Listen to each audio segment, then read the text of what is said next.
चलो अपना question number 16 आज। नीला और शीला पूंजी के प्रमाण में लाभानी बांटने वाले साझेदार हैं।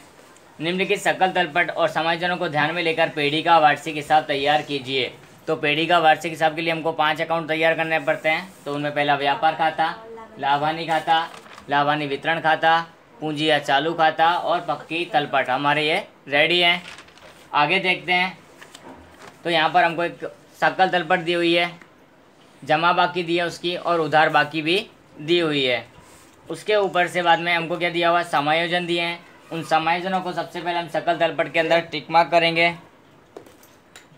तो पहला समायोजन अंतिम स्टॉक का है, जिसको हमको टिक मार्क करते नहीं है। उसके बाद में दूसरा समायोजन हमारा किस बात का है, पूंजी पर ब्याज चुकाना है। तो देखो पूंजी को टिक मार्क करना है 2 नंबर, आहरण को टिक मार्क करना है 2 नंबर, 3 नंबर। आहरण पर ब्याज वसूल करना है 900 और 600। उसके बाद में देनदारों पर 5% डूबत अनामत का प्रावधान करना है। तो देखो डूबत अनामत कहीं दिखाई दे तो उसको पूरे को टिक मार्क करेंगे हम 4 नंबर। देनदार हो तो ग्राहक होता है, उसको 4 नंबर टिक मार्क करेंगे। हिसाबी खर्च में चुकाना बाकी खर्च, भाड़ा और वेतन दोनों को टिक मार्क करेंगे। तो भाड़ा ये रहा हमारा, उसको 5 नंबर, वेतन भी उसके जस्ट थोड़ा सा ऊपर ही है, 5 नंबर उसको भी। 6ठा नंबर लिखा मशीनरी और फर्नीचर पर घिसाई गिनी है। तो मशीनरी हमारी कहाँ है, देखो फर्नीचर ये रहा 6 नंबर। मशीनरी की 2 हैं, उनको भी हम टिक मार्क करेंगे, मशीनरी और मशीनरी की घिसाई। तो जो भी चीज़ हमको यहाँ पर दी है उसको हमने सब को टिक मार्क कर दिया है, यानी हमारे समायोजन अब टिक मार्क हो चुके हैं। आगे की प्रोसेस क्या हमारी, सबसे पहले इन सकल तलपट की जो बाकियाँ दी हैं उनको अलग अलग खातों के अंदर क्या करेंगे, ट्रांसफ़र करेंगे। तो पहला नंबर पे हमारे पास में क्या है, नीला की पूंजी आहरण और शीला की पूंजी आहरण। तो हम पूंजी खाते में जाएंगे क्योंकि पूंजी भी वहीं लिखी जाती है और आहरण भी। जमा में जो होता है वो पूंजी होती है और उधार में जो होता है वो आहरण होता है। तो वहाँ लिखेंगे हम शेष आगे लाए। पूंजी हम देखते हैं हम पहले नीला की। तो देखो 1 लाख दी हुई है, किताब में देखते रहना है। और शीला की दी हुई है 50,000। उसके बाद हमको आहरण दिया हुआ है 20,000 और 14,000 का। तो वहाँ आहरण लिखेंगे,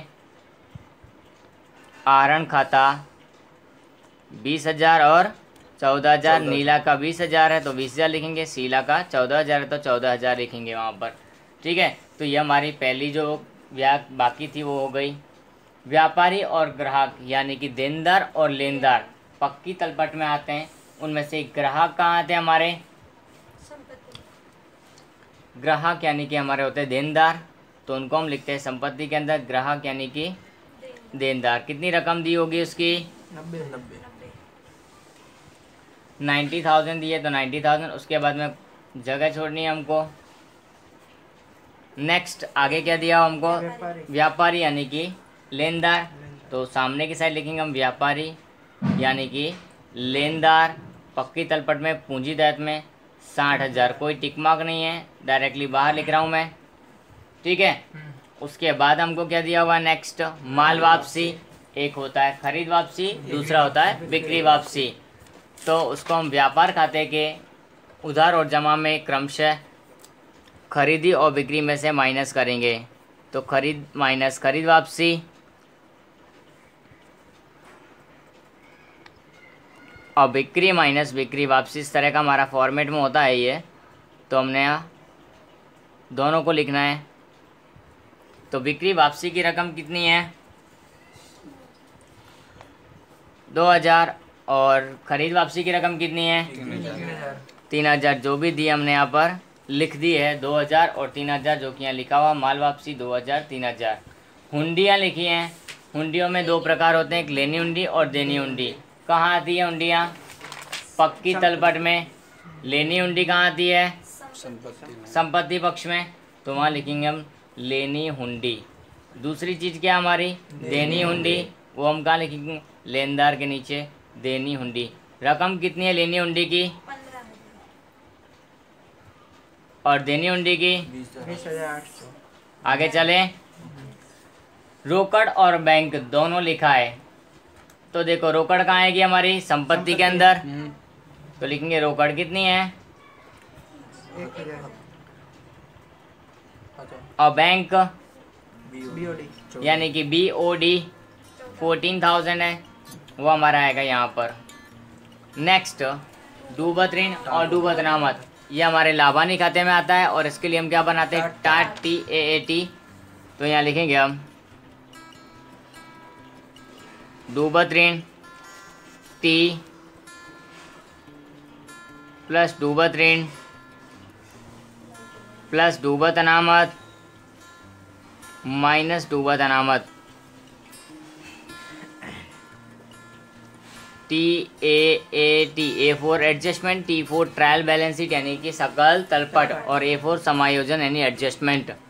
तो आगे यहाँ पर हमको जो चीज़ दी है उनको लेंगे दोनों ट्रायल बैलेंस शीट की जो भी चीज़ें वो दी हुई है 400 और 1300, तो मैंने लिख दिया है 400 और डूबत अनामत होती है जमा सेट, तो हमने उसको भी लिख दिया है 1300। ठीक है, आगे चलते हैं। खरीदी और बिक्री व्यापार खाते में आते हैं। खरीदी होता है उधार में और बिक्री होता है जमा में। तो खरीदी की रकम दी हुई हमको 1,40,000, बिक्री की रकम दी है 2,60,500। इसके बाद में हमको आगे इन्फॉर्मेशन दी है कुछ मजदूरी और अदद मजदूरी। तो मजदूरी कहाँ आता हमारा और मजदूरी की रकम कितनी है। अदद मजदूरी कहाँ आता है पूंजी दायित्व में, रकम कितनी है 2000। तो लिखेंगे यहाँ पर अदद मजदूरी यानी चुकानी बाकी मजदूरी कितनी है 2000। नेक्स्ट आगे चलते हैं। मशीनरी पेढ़ी की संपत्ति है यानी कि यंत्र होते हैं हमारे, वही कितनी है 36,500 उसके बाद में मशीनरी पर घिसाई लिखा हुआ है, प्लस कर दो। मशीनरी पर घिसाई इसी में करेंगे प्लस। ये ओल्ड है हमारा, यहाँ पर पुरानी है, इसके लिए घिसाई यहाँ प्लस की हमने कितनी 3500। अगर समायोजन होता तो ही ऐसा करते, बाकी नहीं करते। चलो आगे चलें। फिर लिखा हमारा फर्नीचर संपत्ति है, तो यहीं पर ही आएगा कितना है 12,000, टिक मार्क किया हुआ है, 1 लाइन लीव करेंगे। नेक्स्ट प्रारंभिक स्टॉक व्यापार खाते के उधार में आएगा। सबसे पहले प्रारंभिक स्टॉक रकम कितनी है 46,100 यानी कि 46,100। आगे पूर्व दत्त बीमा प्रीमियम कहाँ आएगा संपत्ति में।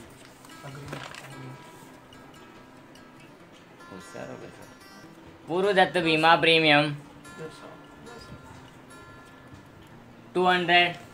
नेक्स्ट वेतन लाभानी खाते के उधार में टिक मार्क है, 1 लाइन लीव करेंगे, कितना है। उसके बाद में बीमा प्रीमियम 2000। उसके बाद में भाड़ा कर,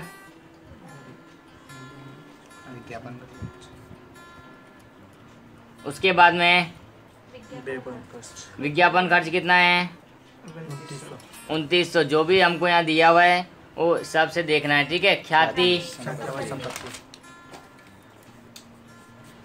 कितना 72,000। उसके बाद में मकान कितना है 14। उसके बाद में लीला की लोन 8%। जमा साइड में आएगा यानी कि पूंजी दायित्व में लीला की 8% की लोन कितना है 30,000 है। ये गुप्त समायोजन है, इसके अंदर ब्रैकेट में 2 चीज़ हमको लास्ट के 2 में अंदर गुप्त समायोजन है, उनको हम पहले सॉल्व करेंगे। तो लीला की लोन का ब्याज की गणना हमको करनी है, तो यहीं पर हम कर रहे हैं। लोन का अदत्त ब्याज,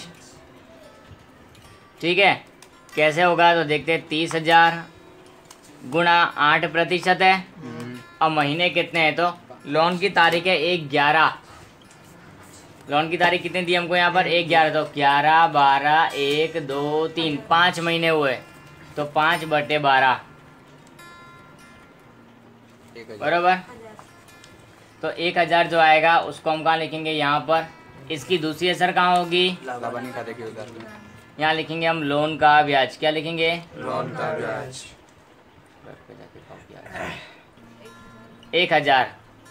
उसके बाद में मकान। मकान का जो हमारा है उसका सॉल्यूशन करेंगे, तो उसके लिए हम थोड़ी सी गणना कर रहे हैं, वो ध्यान रखनी है। मकान के लिए स्पेशल यहाँ पर दी हुई है वो तारीख है, गणना किसकी, मकान की। तो ध्यान से देखना है यहाँ पर मकान के लिए क्या लिखा है, देखो 1/10/2014 से 5 वर्ष के लिए। तो 1/10/2014 से 5 वर्ष के लिए। तो पहले में मेरे साल हिसाबी वर्ष हमारा कब पूरा होता है, 31/3 को। तो यहाँ जब 1/10/2014 वाला है ये पूरा कहोगे 31/3/2015 को, ठीक है। फिर दूसरा साल नया पूरा शुरू कब होता है, 1/4/2015 को होगा, वो पूरा होगा 31/3/2016 को। ऐसे ही 1/4/2016 वाला 31/3/2017 को, 1/4/2017 वाला 31/3/2018 को पूरा होगा। 1/4/2018 है वो 31/3/2019 को पूरा होगा। अभी तक हम कितने साल हो चुके देखते हैं। देखो यहाँ 1/10 से 31/3 तक 10, 11, 12, 1, 2, 3 6 महीने होते हैं। तो मैं लिखूँगा यार 6 महीने, 6 मास। उसके बाद 1/4 से 31/3 पूरा 1 साल, मैं लिखूँगा 1 वर्ष यानी 1 साल, ठीक है। फिर यहाँ भी पूरा 1 साल, फिर नीचे वापस से 1 साल, फिर 1 वर्ष वापस से, ठीक है। कितने साल हो गए टोटल, 1, 2, 3, 4 और 6 महीने यानी 4.5 साल। अभी आगे के 6 महीने और चलाना है हमको, 5 साल टोटल होने चाहिए ना, क्योंकि लिखा 5 वर्ष के लिए। तो हम लिखेंगे 19 से 30/9/2020 तक, सॉरी हाँ 30/9/2019 तक। यहाँ पर हमारे कितने महीने होंगे, 6 महीने पूरे होंगे, यानी टोटल 5 साल हो गए। 1, 2, 3, 4 पूरे और आधा आधा यानी 6 महीने, और 6 महीने पूरा 1 साल होता है। तो 5 साल मेरे यहाँ पूरे होते हैं। गिनने में किसी को तकलीफ है, 30/9 क्यों लिखा, क्योंकि मैं 1/4 से चलता हूँ तो 6 महीने कहाँ तक होंगे, 4, 5, 6, 7, 8 और 9। 30/9 सिली तारीख को हमारा महीना पूरा होगा, इसलिए मैंने इस लिख दिया। अब यहाँ बोला क्या है, हमारा साल का पूरा शुरू हो रहा है ये हिसाबी वर्ष हमारा। अभी सवाल का हिसाबी वर्ष है 31/3/2017 को पूरा, यानी कि ये वाला है, हमको इसका गिनना है खाली। तो इससे पहले अभी तक कितने साल गए हैं, 1.5 साल खाली। कितना साल गए हैं, यानी कि 1.5 वर्ष हमारे यहाँ पर ऑलरेडी अप्लिकेट हम कर चुके हैं उसको। उसके बाद की रकम हमको 14,000 दी है। तो बाकी कितने रहे अभी, 3.5 साल, 1, 2, 3 और आधा, बचे कितने, 3.5 साल। 3.5 साल यानी कि 3.5 वर्ष हम उसको बोल सकते हैं। तो ये 14,000 जो है ये हमको 5 साल के लिए अप्लीकेट नहीं करना है, 3.5 साल के लिए करना है, क्योंकि 1.5 साल तो ऑलरेडी अप्लीकेट करने के बाद की रकम हमको यहाँ दी है। 1/14 को स्टार्ट हुआ होगा तो पहले ही स्टार्ट हो गया होगा इसका हिसाब करना। लेकिन हमारे पास क्या आती है, यहाँ पर शेष आती है हर एक खाते की।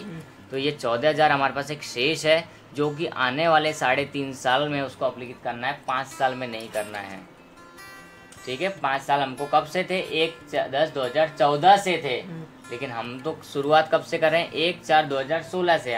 हमारे वर्ष की शुरुआत अभी हो रही है। तो 1 साल ये हमारा, दूसरा, तीसरा और ये आधा, यानी 3.5 साल होते हैं।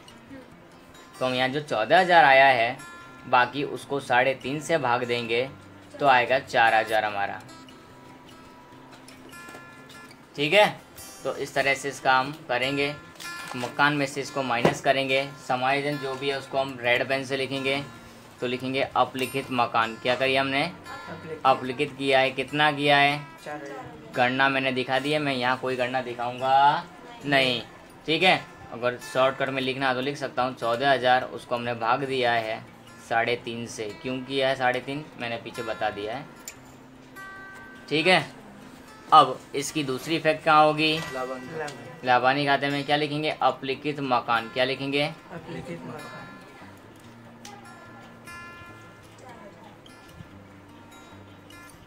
डन।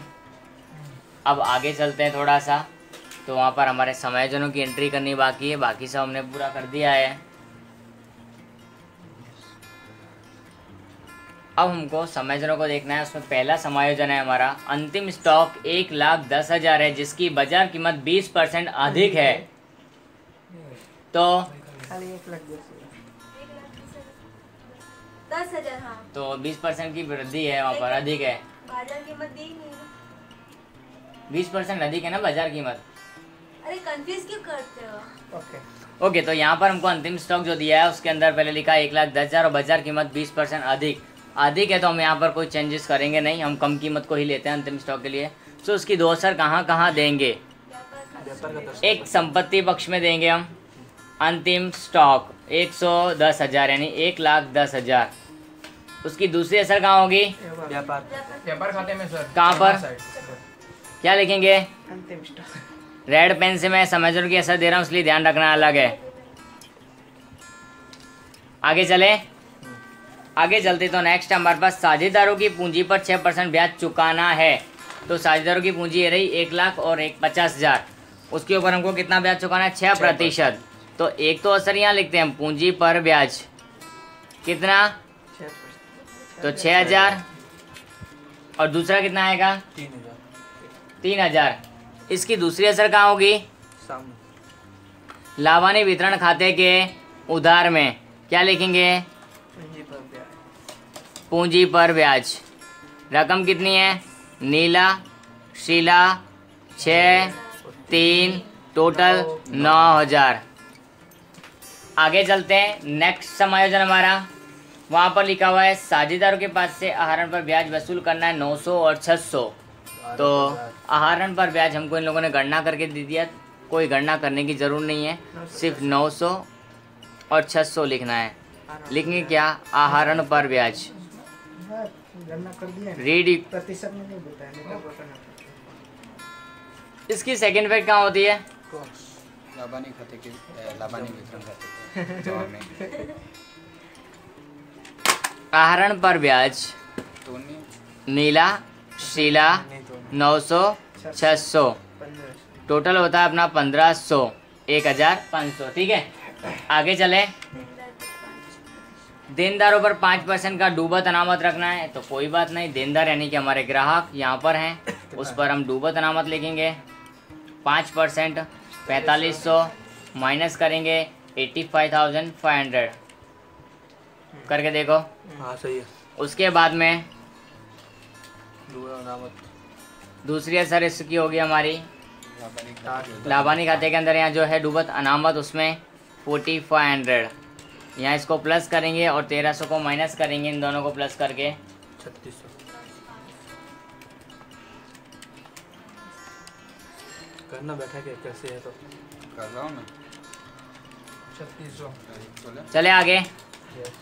नेक्स्ट समायोजन हमारा क्या है? हिसाबी वर्ष के अंत में चुकाना बाकी खर्च भाड़ा और वेतन है। चुकाना बाकी खर्च यानी भाड़ा और वेतन दोनों की रकम भी यहाँ पे दी हुई है। तो भाड़ा है हमारा 350, चुकाना बाकी खाली 300 है। खाली 300 है, तो खाली 300 लिखेंगे, बरेला नहीं, 300। तो 12,300 हमारा यहाँ पर क्या आ जाएगा? भाड़ा। इसकी दूसरी असर कहाँ आएगी? पूंजी दायित्व चुकाना बाकी यहाँ पर ही आएगा, तो लिखेंगे चुकाना बाकी भाड़ा। क्या लिखेंगे? चुकाना बाकी भाड़ा कितना है? 300। साथ के साथ में चुकाना बाकी एक और था हमारा वेतन, तो उसको भी लिखेंगे चुकाना बाकी 950। वेतन 950 950। इसकी दूसरी असर कहाँ होगी? वेतन वेतन खाते में लाभानी खाते के अंदर वेतन में प्लस करेंगे, क्या लिखेंगे? चुकाना बाकी। ठीक है, वेतन तो ऊपर एक है ही हमारा 950, तो 23,950 हम बाहर की साइड लिखेंगे। बीमा प्रीमियम में कुछ नहीं था आई थिंक सो, तो हम इसको डायरेक्टली बाहर ही लिख रहे हैं। आगे चलें। मशीनरी पर 10% और फर्नीचर पर 5% की घिसाई गिनी है, तो वो हम संपत्ति है, संपत्ति के पक्ष में जाएंगे, वहाँ लिखा हुआ है हमको घिसाई मशीनरी पर 10% है, तो 4,000 का 10% करेंगे 40,000 का, 4,000 बचेगा कितना बार? 36,000 36,000। ठीक है, फर्नीचर पर 5% कितना आएगा? 600। हाँ 600 हाँ 600 फर्नीचर ये रहा हमारा, उसके बाद 5% घिसाई, तो कितना आएगा? 600, 11,400। दोनों की दूसरी असर हम देंगे लाभानी खाते के उधार में, तो लिखेंगे मशीनरी पर घिसाई 4000, फर्नीचर पर घिसाई 600। हमारे सारे समायोजन यहाँ पूरे हो गए हैं। अब 1 बाय 1 करके हमको सभी अकाउंट का टोटल करना है और लास्ट में बैलेंस शीट को मैच करना है। 1,37,000। पहले खरीदी का यहाँ पे जो माइनस प्लस करना था वो करेंगे, फिर बिक्री का करेंगे 3,68,500 टोटल। 3,68,000। 500 भी है पीछे, 500 भी है फिर। You can see, 2 lakh you can see. 2 lakh ठीक है, हाँ उसमें से इस साइड के हम उधर साइड की सारी आइटम्स माइनस करेंगे। 3,68,500 में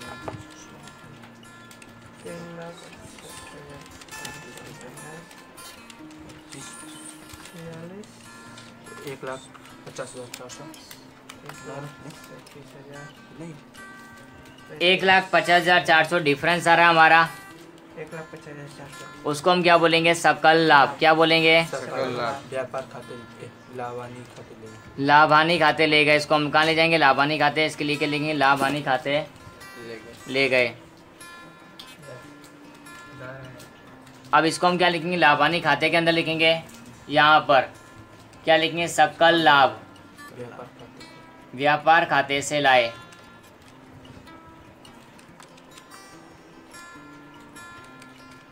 कितना? 1,50,400। इस साइड का टोटल करेंगे,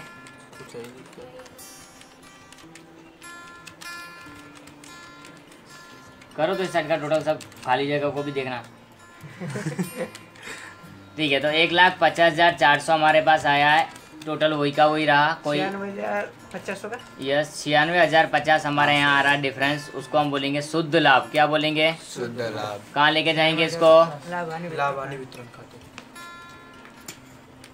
लाभानी वितरण खाते ले गए।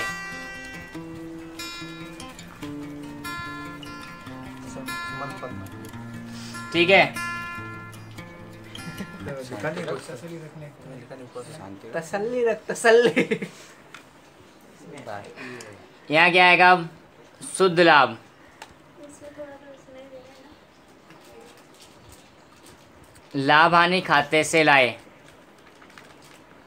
कितना? 96,050। टोटल होगा 97,550। 97,550 माइनस। माइनस करेंगे उसमें से ये 9,000, 1,550 तो कितना आएगा? 83,550। हाँ सही। 88,550। इसको हमको पूंजी के अनुपात में बांटना है। सवाल की पहली लाइन पढ़ो वापस, वहाँ लिखा हुआ है कि नीला और शीला पूंजी के प्रमाण में लाभानी बांटने वाले साझेदार है। ऐसा लिखा है कहीं? नहीं दिखा? हाँ लिखा। देखो लिखा है नीला और शीला पूंजी के प्रमाण में लाभानी बांटने वाले साझेदार हैं। उसको हम बोलेंगे वितरण पात्र लाभ। क्या बोलेंगे? रकम कितनी है? अब हमको पहले पूंजी का अनुपात चाहिए, तो पूंजी हमारी 1,50,000। तो देखो दोनों का अनुपात निकालने की कोशिश यहाँ मैं करता हूँ। 1,00,000 और दूसरा क्या है? 50,000। तो देखो 4 जीरो यहाँ से कट हो रही हैं, तो 4 जीरो यहाँ से कट कर देता हूँ। बचा 5 और 10, यानी 5 से कम 5, 5 दूनी 10। कितना अनुपात आया हमारा? 2:1 में हम इसको बांटेंगे, तो 88,550 को 3 से भाग दो और 2 से गुणा करो, तो हमारा आएगा पहले नीला का लाभ। पॉइंट में आएगा यहाँ पर कुछ। पॉइंट में ही आया, तो मैंने कहा यस, पॉइंट में ही आएगा। नीला का आएगा हमारा 59,033 और शीला का कितना आता है वो मेरे को बताओ? 29,517। 29,500। Yes, that is right. अब ये कहाँ लेके जाएंगे हम? यहाँ पर। कभी कभी पॉइंट में आ जाए तो इसका मतलब ये नहीं कि तुम लोग गलत हो और वापस से ट्राई करो। होता है कभी कभी कुछ सवालों के अंदर ऐसी फिगर्स आ जाती हैं, तो हमको इस तरह का हो सकता है। तो वितरण पात्र लाभ हम यहाँ लिखेंगे 59,033 और 29,517। अब हम इसका टोटल करेंगे तो एक हमारे पास शीला का आएगा कितना 82,517। हाँ उसमें से 14,600 माइनस कर देंगे 67,917। इस साइड का टोटल करेंगे तो 1,65,033। 1,65,033। 1,65,033 उसमें से हम 20,900 माइनस करेंगे 1,44,133। सही है।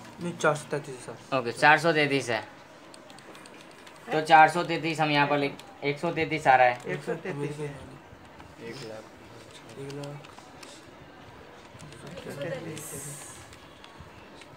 तो यहाँ लिखेंगे हम शेष आगे ले गए। क्या लिखेंगे शेष आगे ले गए। अब इसकी दूसरी असर हमारे पास कहाँ होती है बैलेंस शीट में। पूंजी पक्ष में सबसे पहले लिखते हैं पूंजी नीला और शीला 144 133 यानी 1,44,133 और 67,917।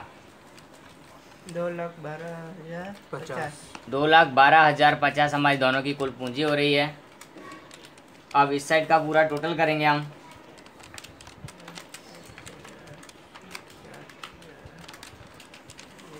दोनों साइड का टोटल मैच करने की कोशिश भी करेंगे कितना आता है देखना है।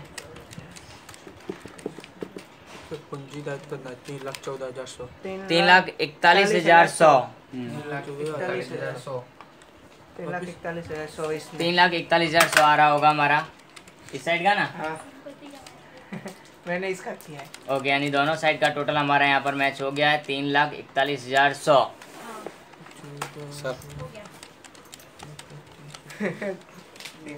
तो हमारी ये पक्की तलपट भी पूरी हो गई है। ठीक है तो ये सवाल हमारा इस तरह से पूरा हो गया है अभी।